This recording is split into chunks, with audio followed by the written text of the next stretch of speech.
ছোট্ট বন্ধুরা সবাইকে নমস্কার। এসো গল্প শুনি চ্যানেলে সবাইকে স্বাগত জানাচ্ছি। আজকে তোমাদের সামনে একটু খোলামেলা গল্প করার জন্য এলাম। এই 2-4 মিনিটের আড্ডা আর কি। তোমরা তো জানো যে এই চ্যানেলটি একটি শিক্ষামূলক চ্যানেল। এই চ্যানেলে আমি রামায়ণ মহাভারত থেকে শুরু করে পুরাণ, মহাপুরুষের কাহিনী থেকে শুরু করে ঐতিহাসিক প্রেক্ষাপটে নানান প্রেরণাদায়ী গল্প বলার চেষ্টা করে যাচ্ছি। কিন্তু তোমাদের কাছ থেকে যদি আমি বেশি বেশি করে উৎসাহ পাই তবেই আমার গল্প বলার আগ্রহ কিন্তু জাগবে। তো তা না হলে আমি উৎসাহ হারিয়ে ফেলব। সেই জন্য সমস্ত আমার ছোট্ট বন্ধুদের কাছে অনুরোধ, তোমরা এখনও যারা আমার এই চ্যানেলটিকে সাবস্ক্রাইব করোনি অবশ্যই সাবস্ক্রাইব করে আমার এই চ্যানেলের সঙ্গে জুড়ে থাকবে, লাইক করবে, শেয়ার করবে এবং প্রয়োজনে কমেন্ট করে তোমাদের মতামত অবশ্যই তোমরা জানাবে। আর এটা যত বেশি করবে তত আমি উৎসাহ পাব, তত আমি ভালো ভালো গল্প খুঁজে বের করার চেষ্টা করব। কোন গল্প বললে তোমাদের খুব ভালো লাগবে, আনন্দ পাবে, আমি সেটাই তোমাদের সামনে নিয়ে আসব। এখন তোমরা জানো আমার অনেক ছোট্ট বন্ধু আছে। সেই ছোট্ট বন্ধুরা অনেক সময় আমার ঘাড়ের উপর উঠে পড়ে, কখনো তারা আমার কোলে এসে বসে পড়ে, কখনো অভিমান করে তারা আমাকে আড়ি দিয়ে দেয়। আর তখন আমি কিন্তু খুব মুষড়ে পড়ি, আবার খুব ভাব করার চেষ্টা করি, তখন ভাবও হয়ে যায়। আবার কেউ কেউ আমার কানের কাছে মুখ নিয়ে অনেক গোপন কথা বলে।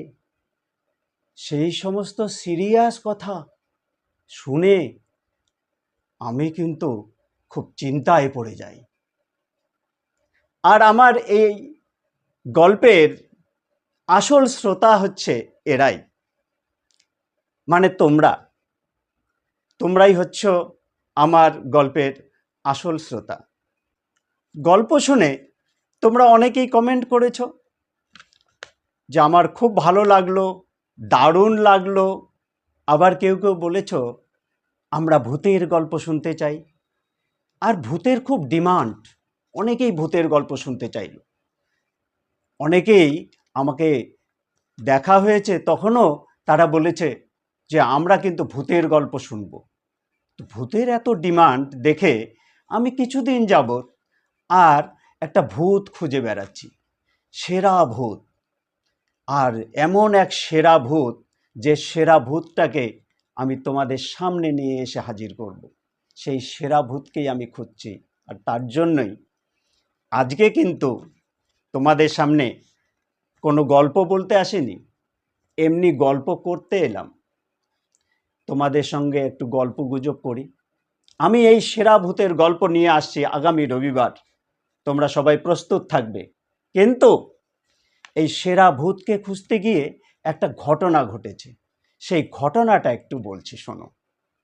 কি হয়েছে, আমি তো চলতে ফিরতে ভূতের চিন্তা করছি, খেতে খেতেও ভূতের কথা ভাবছি, গল্প পড়তে পড়তেও ভূতের কথা ভাবছি।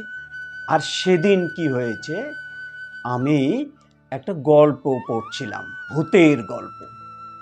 আর ভূতের গল্প পড়তে পড়তে কখন সন্ধ্যা হয়ে গেছে।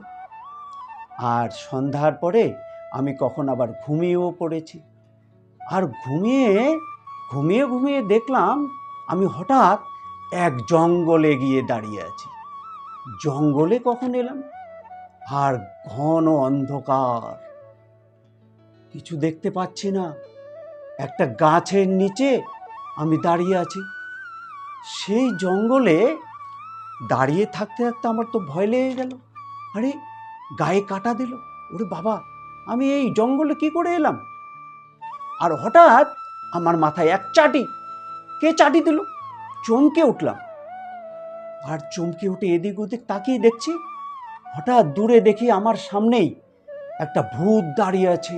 ওরে বাবা, মুলোর মতো দাঁত, ডেবড়া ডেবড়া চোখ, আর ভূতটা দাঁত বের করে হি হি হি হি করে হাসছে। ওরে বাবা, বলছে, কি মশাই, নতুন এন্ট্রি হলো নাকি? ওরে বাবা, কি বলছে? মানে ভূতের দলে আমি নতুন প্রবেশ করলাম, এরকম ভাবছে তারা। সে কি বলছে, নতুন এন্ট্রি, হি হি হি হি করে হাসি, আর বিকট সেই হাসি দিয়ে হঠাৎ উধাও হয়ে গেল। কোথাও দেখছি না, আর এদিক ওদিক তাকাচ্ছি, উমা, যাক, আমি ভাবলাম বাঁচা গেল, ভূতটা কোথায় যেন পালিয়ে গেল। যখনই আমি ভাবলাম বাঁচা গেল, তখনই আর বাঁচ খাই গলায় বলে উঠল, উপরে উঠে এসো। ওর মা, উপরে তাকিয়ে দেখি ভূতটা গাছের মগ ডালে বসে আছে, আর